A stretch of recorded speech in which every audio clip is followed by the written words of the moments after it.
Okay, we are live, but we must let it breathe just for a moment here while we bring on our meta people. I mean, who isn't a meta person nowadays, right? Between Facebook and Instagram, but some people that's where they like to enjoy these pods from. So we just got to get those loaded up, and we are good.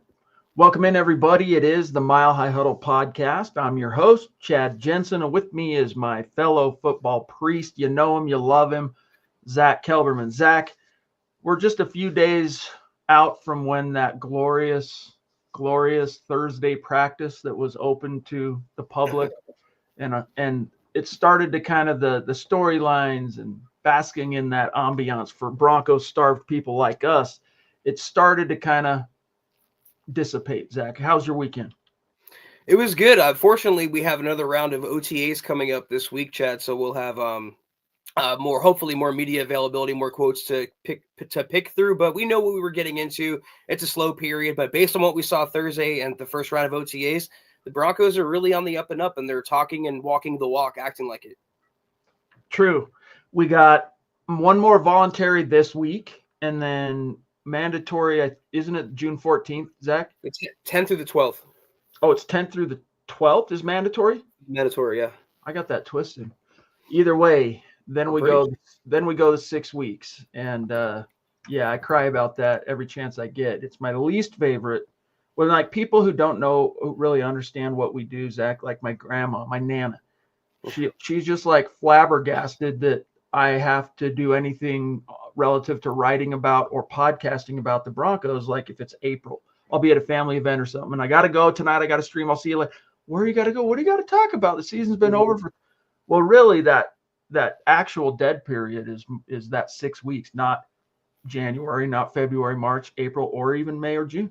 It's that 6 weeks. David, what's up, brother? Good to see you. Thank you so much for the super chat. Jumping in early, right behind Mike Thompson is the very first comment in the chat. He says, "Was it just me, or was Bo coaching up the players?" Yeah, he knows the scheme now, baby. Back of his hand, Zack. And he's seen some live bullet action, so he can speak from experience, and that's a part of what a quarterback's job is, Zack, on the grass. But yes, there's some buzz about that. He mentioned it himself that he was spending his rookie season learning and absorbing and not really going out there and just processing and teaching. That's what a quarterback does, a franchise quarterback. And that's understandable considering Sean Payton's offense isn't easy to learn, isn't easy to work through as a first-year quarterback. But now he knows it, and you're not wrong, David. He was out there coaching up the receivers and giving them some advice and pointers. He has a little more seniority, or at least over the rookie class, and he's flexing it. He's coming off like a calm, cool, collected franchise QB in year 2. That's why I'm saying sophomore slump. Miss me with that. You're right, Scott. This is weird. I have to connect my mic now every time I check StreamYard. That's how it's been since they changed it and went dark. So thank you for noticing that. Wrong mic, guys. My camera mic was picking up the vocal, not this mic. So David, yes, Bo, he's rip roaring, ready to go, leading the way. It's going to be a fun season, and can't wait for it to start. We also have the Papa Bear jumping in, David McElrath. David. Good evening, Broncos country. Chad, Zack, and Deacon Scott. Hashtag 13 and 4 plus. Let's go, Bo. God bless the USA. I'm really looking forward to the Denver Broncos season. Yeah, man. It's been a while, Zack, since we've covered a post-playoff campaign. I mean, it was 2016 was the last time we had one of those, and there aren't a lot of parallels, not just because that team, Zack, was coming off a Super Bowl win, but, you know, Peyton Manning had ridden off into the sunset, and there's just a lot of differences. This is a team on the rise. That was a team on the decline. But, yeah, can't wait, David. I was actually just thinking about the 2016 season with Trevor Siemian and Paxton Lynch and the post-Peyton Manning era. And you're right, Chad. It's two different parallels completely. You know, one was kind of a downturn and a rebuilding phase and uncertainty. There's no uncertainty through this parallel in this phase. We know who the quarterback is. We know who the head coach is. They have the GM, the ownership in place. I am so looking forward, as you are, David, to 2025. Yes, indeed. Todd's like, I heard from Cecil Lammey, Savion Jones standing out. We'll talk about that here in a second after we give our props to the Ronk, Michael Ronquillo checking in. What's up, big dog? Saying good evening, Chad and Zach on the Mile High Huddle podcast. Go Bo Broncos. So good to see you, my brother. Savion Jones looking good. You know, OTAs, I got to be honest, Zach, it's a lot harder. First of all, as even Bo Nix lamented when asked about RJ Harvey, when you don't have pads, it's a little hard to really read too far into anything. And I think that actually is even more so true for defenders. Offensive guys, at least skill guys, Zach, you can see some of the wiggle. You can see their hands. You can see how they run their routes. Not to say that some of those same parallels don't apply on defense, but if that's what the buzz is on Savion Jones, let's just call it at least a positive harbinger. Absolutely. And Sean Payton said the same thing that you referenced about Hufanga, is that they're not in pads right now, so it's hard to really determine and evaluate the player to the full potential. But he looks good in shorts and a jersey, so that's all we can go on right now. But when he was drafted, Savion Jones, it smacked to me of one of the best value picks in the class, a guy that is going to be, you nailed it on draft night, Chad, Draymond, what he should have been in Denver. I feel like a better version of Draymond Jones. You add into that Zach Allen, JFM, Malcolm Roach, the rest of the defensive linemen, and the front seven. It's very, very exciting and enticing for Vance Joseph. Guys, lots more to get to in not only your chats, but some storylines and topics and articles that I want to talk about together. But first, guys, listen up. Underdog. We got to talk about the wondrous Underdog, which is one of the best places to make picks, have fun during the basketball playoffs. We're getting into the finals. While they're scoring buckets, you could score cash on Underdog, the leading place to make all your sports picks. And you can play now in your state. Millions of fans have already won billions of dollars making picks on Underdog. Will you be next? Their app has over 100,000 five-star reviews, Zach, and millions of players, including us. That's right. And here's how to play. Choose whether a player will go higher or lower on one of their stats, like points, assists, and so much more. Playing on Underdog is a layup. Just download the app, then pick higher or lower on player stats like points, assists, rebounds, and more. Whether it's the NBA playoffs or Major League Baseball, Underdog has what you need to get in on the excitement and win money. You can play with as little as $1, and if you get everything right, you can win up to $1,000. So 1,000 times your money, so turn $1 into $1,000 just with your sports knowledge, Chad. I mean, just the opportunity to win money while watching sports, that's a slam dunk, baby. So download the Underdog app today. Sign up now using our promo code MHuddle to unlock that special offer of up to $1,000 in bonus cash when you make your first deposit. Join in on the fun with your football priest with promo code MHuddle. Claim that special offer today and get up to $1,000 in bonus cash instantly upon first deposit. Must be 18 plus, 19 plus in Alabama, Nebraska, 19 plus in Colorado. For some games, 21 plus in Massachusetts and Arizona, and present in the state where Underdog Fantasy operates. Terms apply. Void in Colorado. Concerned with your play? Call 1-800-GAMBLER or visit ncpgambling.org. Arizona, call 1-800-NEXT-STEP or text NEXT STEP to 53342. New York, call the 24/7 Hope line at 1-8778-HOPE-NY or text HOPE-NY. All right, Zach, on the subject of the undrafted rookies, I thought it was interesting. It was, I think, Chris Trapasso from CBS Sports. He went through all 32 teams, listing the one undrafted rookie to watch. And when I think about an undrafted rookie's opportunity to make a roster and really earn a role, it's not only, Zach, it's kind of two factors. One is the player himself. You know, how is he able to control the controllables, so to speak, on his side of the street? The other aspect is the situation, the lay of the land, right? The depth chart. Is there some wiggle room there, or is he like number 8 or 9 guy on a depth chart where the first 4 or 5 dudes are locked in, basically? That kind of brings us to Trapasso's selection for the Broncos, which I thought was interesting, and I want your take on this, which is former Utah Ute linebacker Karene Reid as the player to watch. We can get into what he said about it, but first thing is first, what do you think? If you were to name, is he right? And if not, who would be your undrafted rookie to watch, the number 1 guy? In order to come to this conclusion, I would look at the weakest parts of the Broncos' projected 53, and he's right. Inside linebacker right now, Singleton's coming back from injury. Greenlaw is currently injured, Chad, and behind him you have Drew Sanders, who's a question mark, and Lavelle Bailey. So I would look to that. I would look to offensive linemen as well, maybe like Clay Webb or Xavier Trust, some of the other Joe Mikowski, the other linemen they picked up.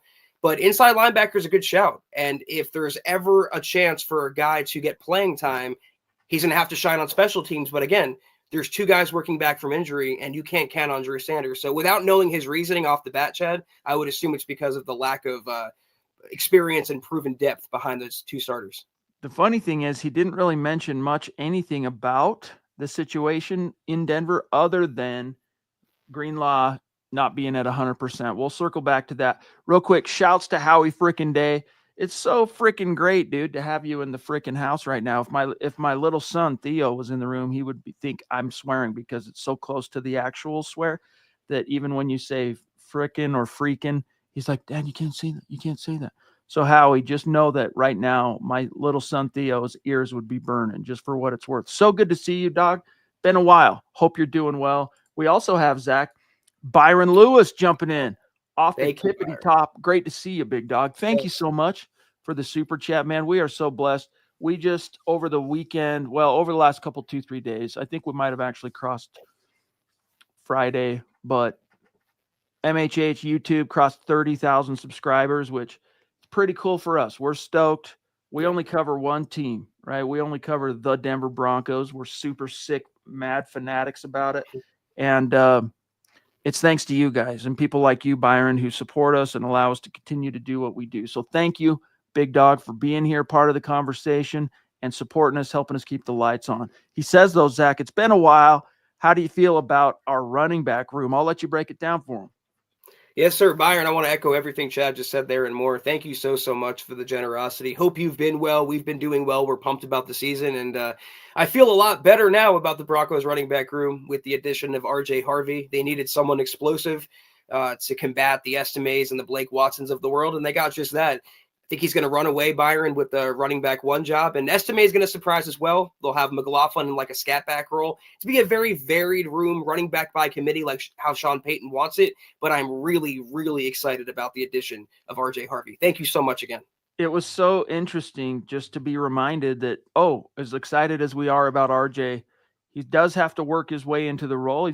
He's got to, if not necessarily win the starting job or it's a running back by committee, so it's not like we're talking bell cow snaps anyway. But if he wants to be one of the 1As or 1Bs, he's got to at least justify it. And that was made evident by last week, seeing him taking reps behind Audric Estime and Jaleel McLaughlin. But it's going to be fun. It's a young group.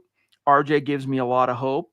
And honestly, too, Zach, hearing what Sean Payton had to say about Audric Estime, I'll give you the gist of it, which is, paraphrasing him, what we saw, we want to see more of what we saw on tape scouting him as a prospect coming out of Notre Dame, and that he's the type of back that needs reps, a lot of handoffs, a lot of carries to really get up to speed and get into a rhythm.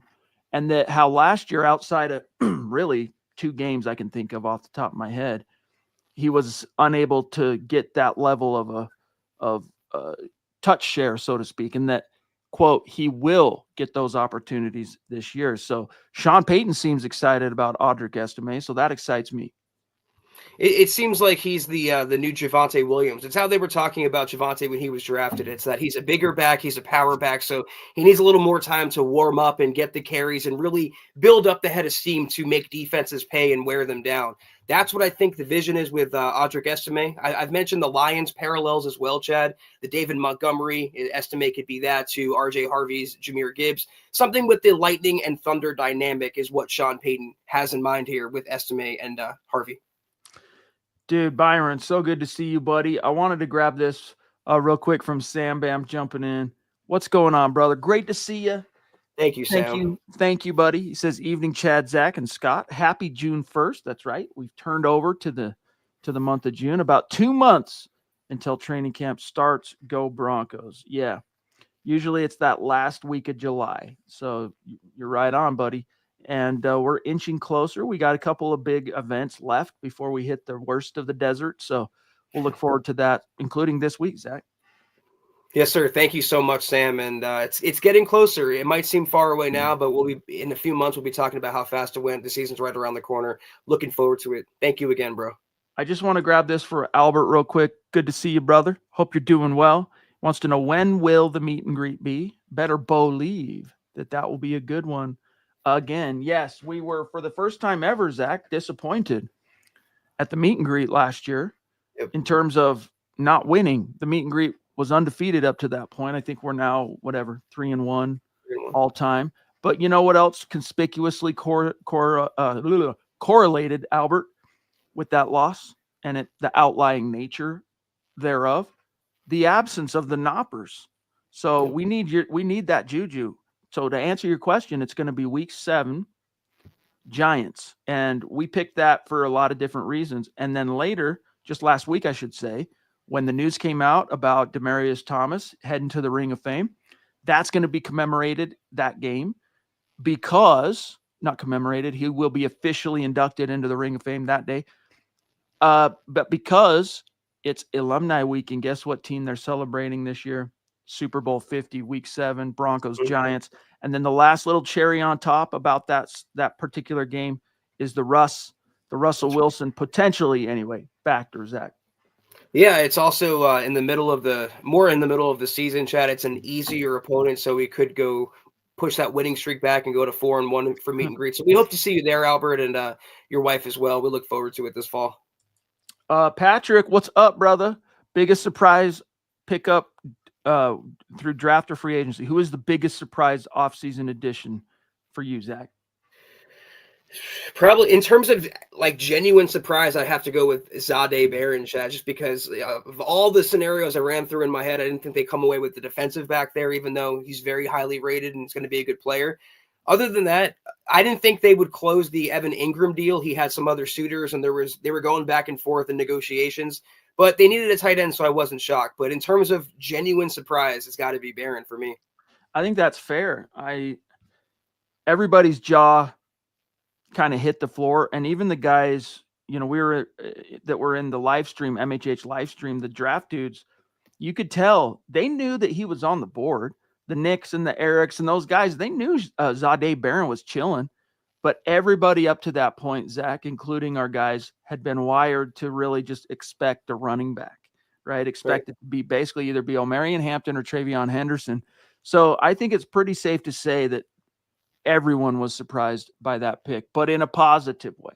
It was kind of like, oh, I got to rewire those, neural pathways and reset my expectations. But when you realize that the Broncos drafted the best defensive back in college football, a guy who's also a very savvy ball hawk and a dude that can move around anywhere. I mean, Pat Surtain's a guy that you could do that with if you needed to, but he's a boundary guy. That's where he's going to make his living.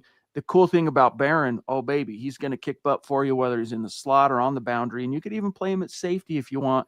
He's going to fly around and make plays. So it was a surprise, Patrick, but not in any kind of a disappointing way at all. No, I mean, I was surprised by Brian in the 3rd round. I was surprised in the 2nd round, Chad. They moved down a few times before finally taking a running back. I was much more expected with free agency. I knew they would go after an inside linebacker, tight end, safety. It was how the draft was going to fall that truly threw me for a loop in a good way, like Chad said. And what did we say when the chat at the time was super shocked and kind of disappointed at first in Barron? Guys, it's a deep draft class at running back. Let not your hearts be troubled. They will draft a running back. And that was the next pick. They traded back a couple times in the 2nd round and took RJ. Phil, what is up, brother? Great to see you. Thank you so much for being with us and for the support. It says, good evening, Chad, Zach, and Deacon Scott. Has it been announced who we will have joint practices with? Hashtag Buckham MHH for life, Broncos for life. Break it down, Zach. I want to say the Cardinals, the 2nd preseason game, they're going to have joint practices. So they're playing the Niners, the Cardinals, and the Saints, Sean Payton's former team. So I think it is the Cardinals, though I could be wrong. It might be the Niners, Phil. I think it's the Niners. Okay. Now I'm wondering if I'm crazy. No, they're going to do it with both clubs. Okay, so neither of us were wrong. Hold on. I gotta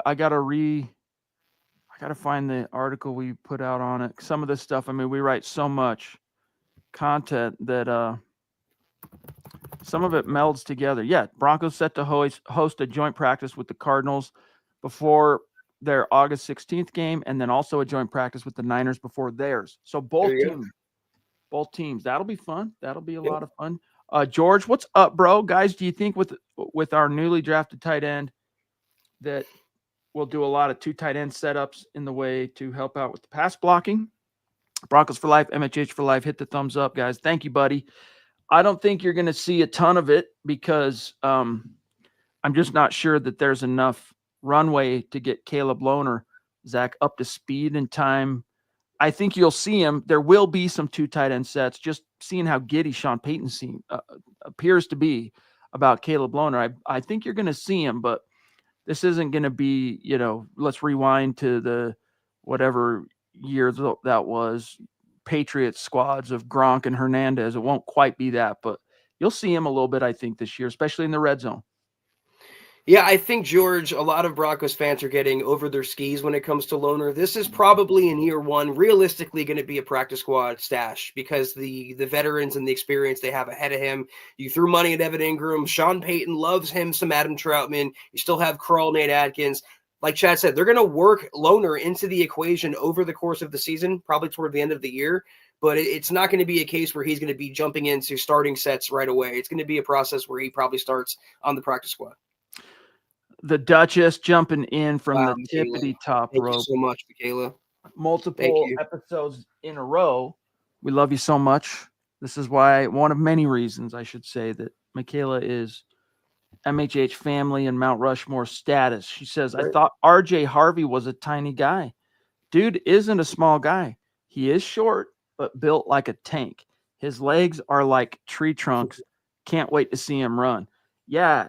Not only are they bigger than my waist until I was like probably almost 40 years old, this dude's waist is, thighs, his quads, enormous, the size of bigger than a lot of people's waist. But Zach, if you watch him out on the grass, you can go watch his highlights and stuff at UCF. And if you haven't done that, I recommend just opening up YouTube, search RJ Harvey highlights, boom, right there for you. But just watching what little clips we get from the OTAs and the rookie minicamp, just seeing how twitchy and explosive he really is. And to use a word that Bo Nix used in description of RJ Harvey, Zach, suddenness and sudden, but that jump cut, beautiful. So 5'8", Zach, 205, not exactly a small guy.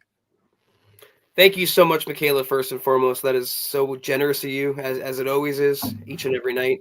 I never understood the RJ Harvey is too small to play in the NFL. Those tropes, that narrative, it's smacked of bias like we dealt with Bo Nix. And if you watch him play, watch him on the field, look at those quads, look at those legs. That's small to you. That's able to absorb NFL punishment and then dish it out on top of that when he's running through you. And he has some wiggle. If you watch the videos like Chad was talking about, the Broncos put out OTA highlights, it's the running backs going through drills. Watch Estime and then watch RJ Harvey right after him. It's night and day, Michaela. And thank you so much again. Check this out. So thank you for that too, Scott. Whoops, hit that again. Check this out. This is the one I've talked about before. I'll try and blow it up a little bit more. But this was at the rookie event. Well, it's as big as it can go. But you've got RJ on the left, boom, and then Ashton Jeanty, who I don't remember anybody questioning his size in the draft. He's Jeanty, that is. Sorry, guys. He's listed as a few pounds heavier than RJ. I don't think he really is, though, Zach. But look at him. They're pretty close, except RJ. Now, granted, RJ's in white pants, so white does make things look a little bigger, but his are light as well. Look at those quads in comparison. So for what it's worth, there you have it. This is the picture I've referenced a few times. Yeah, Byron hopping in, $4.99 super. Thank you so much, Byron. Second of the night. Really appreciate that. He says, I'm a little concerned with RJ's pass blocking. Hopefully that can be cleaned up. All in all, I'm excited for Harvey. I am too, and fortunately, Byron, it's a trait that you can teach a running back. It's not something that's innate. They have to be born with, like speed or power, anything like that. You can learn and clean that up. But in the meantime, you can exploit RJ Harvey for what he brings best to the table. So getting him out on the field and passing downs, first downs, taking defenses by surprise, because he's giving them an element of explosion they did not have at all last season with any running back. So you're right. He's not a complete back, 100% perfect, but he's a lot better out of the gates already than what the Broncos dealt with in 2024. I wouldn't worry about it, Byron, because Sean Payton doesn't seem to be worried about it. When he was asked during rookie minicamp whether we're going to see RJ Harvey on third down, the implication being, is he trusted enough to block and pass block? Sean Payton, I'll paraphrase him because I'm glancing through my quotes right now, and I it's not jumping out off the top here, but basically to paraphrase him, he told a little anecdote about how he utilized Darren Sproles back in New Orleans and on third down. I mean, that was his job in Sproles' case, was third down specialist. And he told me, hey, once in a while, you're going to have to block Patrick Willis or Navarro Bowman, but it's not going to be I'm not going to ask you to do it too often, but you do got to be prepared to do that. Meanwhile, they would use other forms of, if the opponent was coming on a blitz or whatever, they'd keep a tight end in, or they'd figure out another way so that Sproles could be utilized as that weapon. And his implication thereof relative to Harvey, Zach, is, so yeah, don't worry about it. You know, he's going to learn his pass blocking, but he's also not going to be a guy that if it's not tip top shape, isn't going to be utilized on third down. There's other ways to skin that cat. We need to get the ball to the playmakers. Exactly. It makes sense. It's not cutting off your nose to spite your face. If he's not the best pass blocker, then don't put him in opportunities where he's going to be pass blocking. Just let his speed and his explosion take over. All right. We also have here jumping in Eric Holt. What's good, brother? Great to see you. Thank you for the super chat. Says, hello, my friends. With training camp soon approaching, do you think the Broncos will bring back some old friends? Dalton Reisner, who can play three positions on the O-line, and the GOAT, Von Miller. Well, Von, Zach, finally addressed it and basically closed the door on a Broncos return. He did talk about it publicly. You had the story for us, so feel free to explain that further. But Dalton Reisner, that ship sailed. I don't see it. I don't know if we talked about the Von thing. I give him a lot of credit for how real he was, and he says it doesn't make sense for the Broncos. They have two entrenched starters in Nick Benito and Jonathan Cooper. They have two backups that they're excited about, and Jonah Ellis and Dondre Tillman. They drafted Q Robinson as well. It doesn't make sense for Von, and he knows that. So, Eric, I'll say what I always say: X's are X's for a reason. And George Payton, Sean Payton really live by that credo. They don't need Von Miller. They don't need Dalton Reisner. What's he going to do? Fight Jarrett Stidham on the sideline? He's a bad attitude. He's not that good of a player. Dude, I almost forgot about that. No. Do you guys remember what Zach's talking about when he got caught almost throwing fisticuffs with Brett Rippon, wasn't it? Yeah. Of all the guys. Christmas Eve.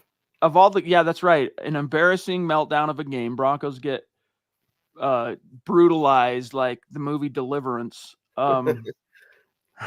They get Reid. They definitely did by the Rams. And so guys were a little short-wired that game. Everyone was embarrassed and on edge. So I understand how tempers could flare in that scenario on the sideline. But yeah, real bad look. There's a reason. I mean, he wasn't even their future guy. He was Brett Rippon, but played a role in why Dalton Reisner was not asked to return. And it was also the last game of the Nathaniel Hackett era officially. Mercifully. And as Scott said, Dalton Reisner, he wasn't that good in Denver, and he struggled to get work since because he's not that good of a player. I think he always thought he was better than what he was, Chad. And I don't want players with that level of thinking. Dude, honestly, I remember talking to him at the Combine, and I was like, man, wherever this guy lands, he's like, first guy into the fray, sergeant, whatever. He's just very assertive, stand-up kind of guy. And he is that kind of guy.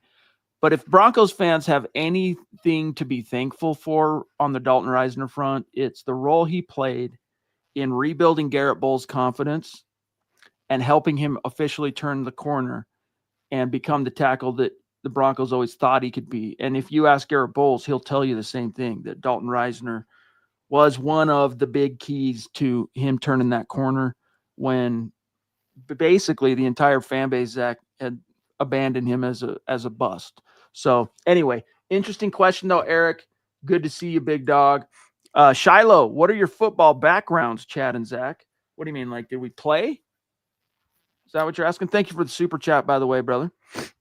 Yeah, I mean, I played a little bit of football. I didn't play high school ball, though. I don't know about you, Zach. I played JV high school.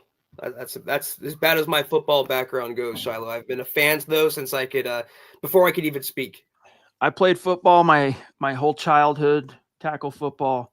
By the time I got to high school, I got more interested in things like music and skateboarding at the time, and then playing sports, so to speak, at the time. But my first love ever, is, I would say, Star Wars. In terms of the first thing that happened chronologically in my life, that it was like, passion, obsession. So I was like a little tiny kid, early 80s, Star Wars. Then discovering the Broncos, as I was basically baptized to be a Broncos fan in my family, like circa against Washington Super Bowl. So the 87 Super Bowl, which would have been January of 88. That's my first Bronco memory that I could recall off the top of my head. Then I got into punk rock and music and stuff like that. So those are the three things for me, Shiloh. But no, neither of us are coming from, D2 off. It wasn't for that knee injury, man. We could have gone all the way, Zach, and made it to the pros. Yeah, I wish I could lie and say that, but I won't. It was JV for me. And then, like Chad, I decided other things were important to me, like girls and doing all those kind of things. So that's the story of my life. Taylor Christensen, what's good, brother? Great to see you. One of our bona fide super chat superstars, saying, guys, with this upcoming season with high expectations and the first since 2022, which ended up being a disappointment, I'm worried about the disappointment of 2022, the letdown repeating. I'm not, and I wouldn't. You got to remember the factors, Taylor, that are so different in these two eras. First of all, Bo Nix isn't Russ. The most important aspect is Sean Payton is not Nathaniel Hackett. Nathaniel Hackett was a complete and utter incompetent. At the time, Zach, one of only two coaches in NFL history to be fired in his first season before the season was even over. So Don't worry about it. They were being led by an utter incompetent who should not have been given the job that he was. The reporting at the time was really they went with Hackett because their understanding was it was going to land them Aaron Rodgers as well. Didn't work out that way. They ended up having to live with Hackett as their decision. And they thought, Russ's veteran experience could kind of raise the ships. They could raise each other. Didn't work out that way. I wouldn't worry about it, dude. Seriously, I wouldn't worry about disappointment or it being like 2022. I mean, 2022, Zach, was categorical implosion. Like, it was unbelievably bad. What was it? 5-win season? Yeah, 5-win season, because Peyton came in 2023, won 8 games with the same supporting cast, 3 of which they should have won. I mean, Peyton was close to being an 11-game winning coach in year 1 with that crew. So he says this offseason feels a lot different than the past. I agree. And I would stick with that as more of the vibe that to kind of latch onto, Taylor. Well, they didn't have super stable ownership in 2022 as they do now either. And also, they're not coming off anything of importance like they are now as in 2022. So 2021 was a disaster of a season like all the others were in the last decade before Bo Nix and Sean Payton arrived. At least they're coming off now. They're coming off a playoff season for the first time in that decade. And like Chad laid it out best. I think nothing more I can really add. They have their franchise quarterback. They have their long-term head coach. That's the 2 biggest ingredients, the 2 most important ingredients. The Broncos have it. They didn't have it back then. And honestly, Taylor, that's what gives me the most confidence about what awaits the Broncos and the questions of like, is Bo Nix going to be the next quarterback to suffer the sophomore slump? Why I don't worry about those things is the presence of Sean Payton. Sean Payton is the antidote to all those things. And, Nathaniel Hackett, I don't even think could be on Sean Payton's staff. Like, obviously not in the real world because Sean Payton threw him under the bus and they probably hate, Hackett probably hates him, but I'm just saying, like, he couldn't maybe go get the coffee. I don't know. So it's just apples and oranges. I wouldn't fret. Would he hire a coach to get the coffee like Hackett did, a coach for the coaches chat? I don't. I'm not even kidding. I don't see a utility for Nathaniel Hackett on an NFL roster. Maybe in college where that rah-rah stuff would work for recruiting, not in the NFL. He just doesn't offer anything of value. Yeah, Scott brings up 5-win season, and you didn't even, as a result, qualify for get the high draft pick that you qualified for because you'd given it to the Seahawks. The ultimate insult and injury. Totally. But that should have been, Zach, what you brought up at the end there about hiring coaches to coach the coaches. If nothing, first of all, that should have been sign number one for us to go, oh crap, what is going on? But really, it goes to show you how unsure the Broncos actually were about Nathaniel Hackett and how much that whole hiring was really them thinking that they had some kind of backdoor thing with Aaron Rodgers, and it didn't play out that way. Cottonmouth, what's up, bro? Thank you for the super. Says, evening, gents. I'm out of the loop a bit. What happened to Josh Reynolds? Did he get picked up by someone else? Keep up the great work, guys. Broncos for life.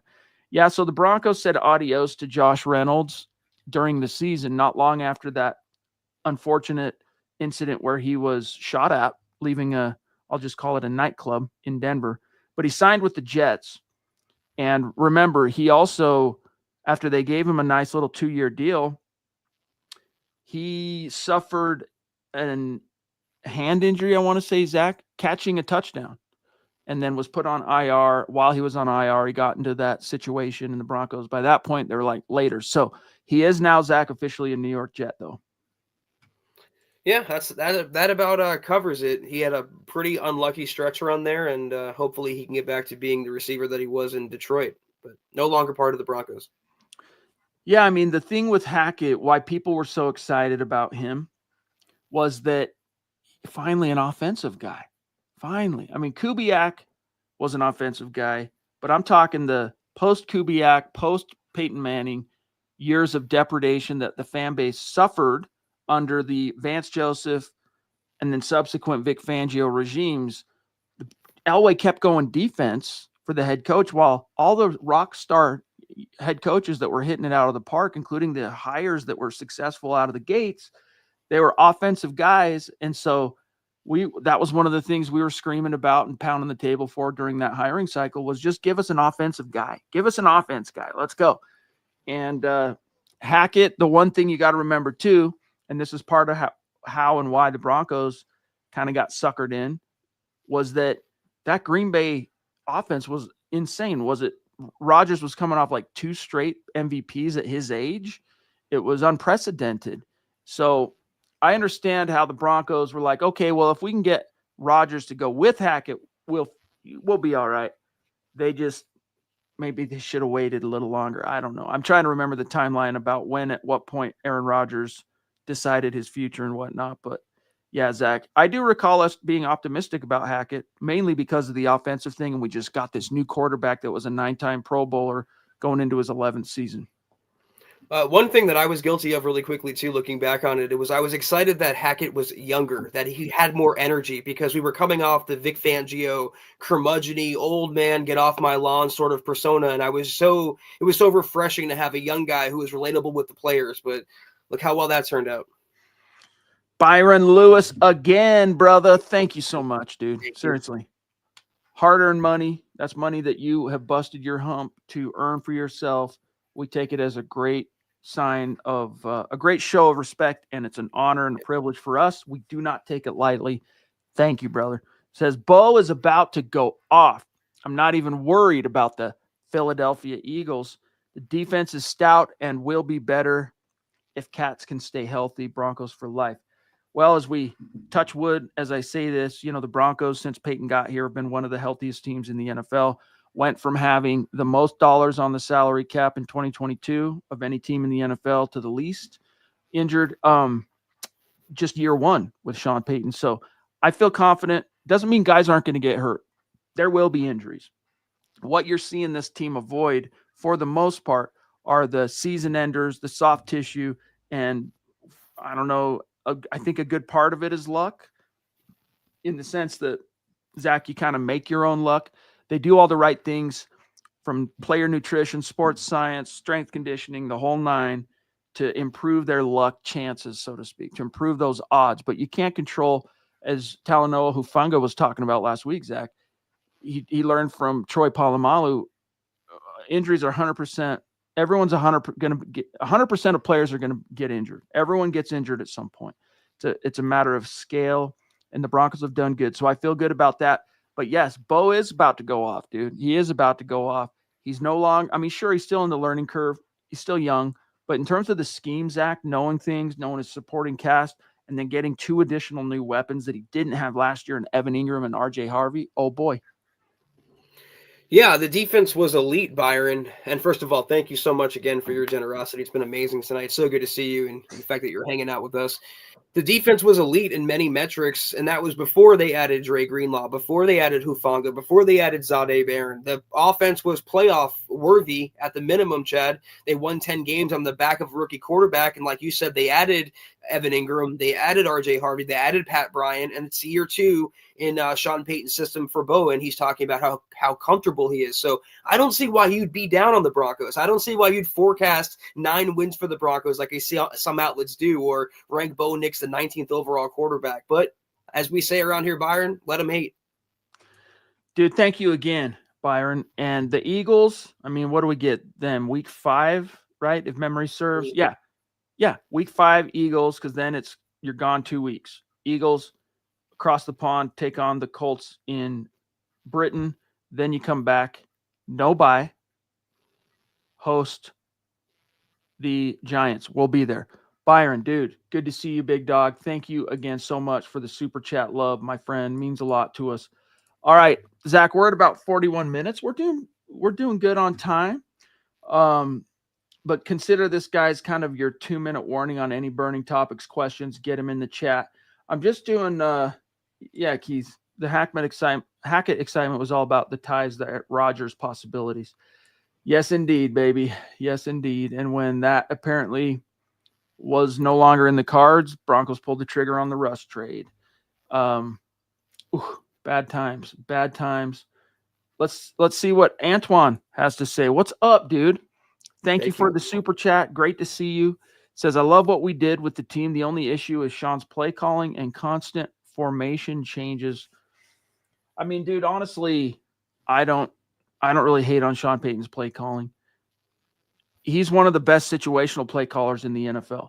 Now, can he get a little out of whack sometimes in his run to pass ratios and get a little carried away to the point, Zach, where he has to write on his play sheet, run it, Yes. But that's one of the instinctual calling cards and shining attributes of Sean Payton is situational play calling. It's like we talk about what is it about Wade Phillips that always made him a great coordinator, but in his own words, what was it, Zach, a crummy head coach? Was it crummy? A lousy head coach. Well, I don't know exactly why he couldn't thrive as a head coach. I'm not going to get into that. But what made him great as a defensive coordinator, and you guys saw it for 2 years, was situational play calling. Yeah, great scheme, great game planning. Yes, Zach, but when the chips were down, it's third down. It's red zone. It's key situations. It's in the clutch. More often than not, his calls were impact. The calls guys executed, works out well. Same with Sean Payton. I don't have any problem with Sean Payton's play calling. I'm not sure exactly, Antoine. I'd love to hear a little better. You don't have to drop a super chat. Tell us in the chat. Give us a little bit more info on what you mean about the play calling. I can maybe take a stab at that if I could assume for Antoine. Sean Payton has a proclivity to kind of outsmart himself a little bit, Chad. And I don't know if it's ego or pride or if he thinks he's smarter than everybody else, but he gets in these ruts where he tries to force Bo Nix down someone's throat, or he tries to force the running game when it's not evidently working. You mentioned the fact that he wrote run it. If you remember back to that game, he ended up abandoning the run in the second half despite it being literally in his face. So he could be a little wonky, being a little unpredictable, but as a whole, like Chad said, one of the best game planners and strategists we've seen in this generation. Totally. And I mean, I just think look, that game ended up getting out of hand, but think back even to Zach to that Baltimore game. Who in the Sam Hill expected was especially with a rookie quarterback who we had seen up to that point. Sean Payton had literally really been drip feeding him more and more, but still kind of holding the reins back. Who expected a Denver special, right? Their version of the Philly special for a touchdown. Bo Nix going up, skying over the safety, coming down with a touchdown. Like just little things like that I love about Sean Payton. Can he improve? Absolutely. But to me, Zach, again, it's not so much about the game planning and the tactical and this situational. It's more like run pass ratios, getting a little carried away, etc. Hopefully that side of things improves also, Zach, with the improvements on the personnel side. I also love the grapefruits that Sean Payton displays sometimes, the aggressiveness in his play calling, Chad. Look at how he opened the Buffalo playoff game, a bomb to Troy Franklin for a touchdown. That's what we all wanted. That's what we all got, thanks to Sean Payton. Thank you, Ronk, my brother, for being with us. So good to chop it up with you. 3 nights a week, at least Zach and I get to chop it up with you 3 nights a week. Really appreciate you. And again, guys, tip our cap to you all for being there for us, helping us on YouTube get to 30,000 subscribers. And we're going to continue to climb and shoot for 50. That's our next milestone that we're shooting for is 50. So tell all your friends, tell your family members, and help us get there. But thank you again, Ronk. Much love and respect, big dog. And guys, don't go anywhere. We got a couple of messages for you. Then we're going to take one last look at the chat. Tremendous episode, as always, of the Mile High Huddle podcast. If you're not doing so, please follow us on X at the MHH Pod. You can follow the main account at Mile High Huddle, Chad at Chad and Jensen, myself at Kelberman NFL, and Scott, our producer, at Scout Kennedy. If you guys want some merch like we're rocking each and every single podcast, check out mhhmerch.com and get you some. If you haven't done so yet, please drop us a like at facebook.com/Mile High Huddle Pod. You can find us on Instagram at mile_high_huddle. If you're listening on Spotify or Apple Podcasts, make sure you're leaving your football priest a 5-star review for a chance to win some merch each and every single month. But if anything, y'all, please, very important that you subscribe, you like, you share this video and every video you see on the MHH channel. It really helps us grow and reach more Broncos fans just like you. You guys want to help us get to 50, just like Zach said. Share it, liking it. Those of you who aren't subbed, make sure you're subbing. Phil, though, jumping in saying, guys, in my opinion, I think Vance Joseph is the one Bronco under the most pressure this year. I don't know.